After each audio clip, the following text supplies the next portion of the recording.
নমস্কার, কাশ্মীরাস কিচেনে আপনাদের সবাইকে স্বাগত। আজকে আমরা মিষ্টি সুজি বানাবো। চলুন রেসিপিটা দেখে নিই।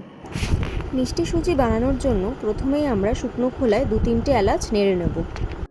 তারপর কড়াইয়ে সাদা তেল দেব পরিমাণ মতন। আপনারা চাইলে আর একটু কম তেলও দিতে পারেন।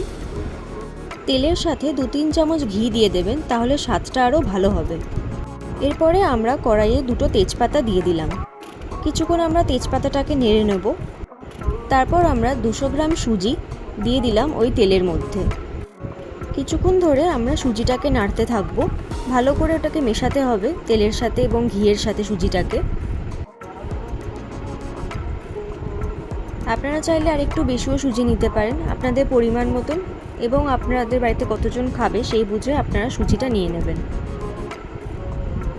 এরপর আমরা শুকনো খোলায় নেড়ে নেওয়া এলাচটা হামানদিস্তা একটু গুঁড়ো করে সুজিতে দিয়ে দেব।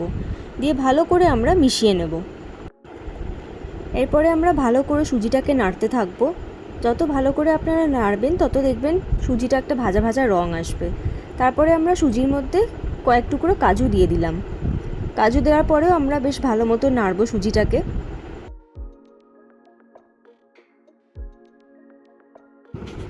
কিছুক্ষণ নেড়ে নেওয়ার পরে আমরা সুজির মধ্যে 2 হাতা চিনি দিয়ে দেবো। আমরা এখানে 200 গ্রাম সুজি ইউজ করেছি, সেজন্য আমরা এখানে 200 গ্রাম চিনি দিয়ে দিলাম। ঠিক যতটা পরিমাণ আপনি সুজি নেবেন ঠিক ততটাই পরিমাণ আপনি চিনি এর মধ্যে দিয়ে দেবেন। চিনিটাকে দিয়ে ভালো করে আপনারা নাড়িয়ে নেবেন যাতে পুরোটা মিশে যায় সুজির সাথে। এরপরে আমরা সুজির মধ্যে দুধ দিয়ে দেবো। আমরা এখানে 200 থেকে 250 ml দুধ দিলাম। আপনারা আপনাদের পরিমাণ মতন দুধ দিতে পারেন। আমরা এখানে দুধের সাথে জলও মেশাবো। তো ওই টেট্রা প্যাকের মধ্যে আমরা কিছুটা জল নিয়ে 150 থেকে 200 ml মতন জল নিয়ে আমরা ভালো করে নাড়িয়ে নিয়ে সুজির মধ্যে দিয়ে দিলাম।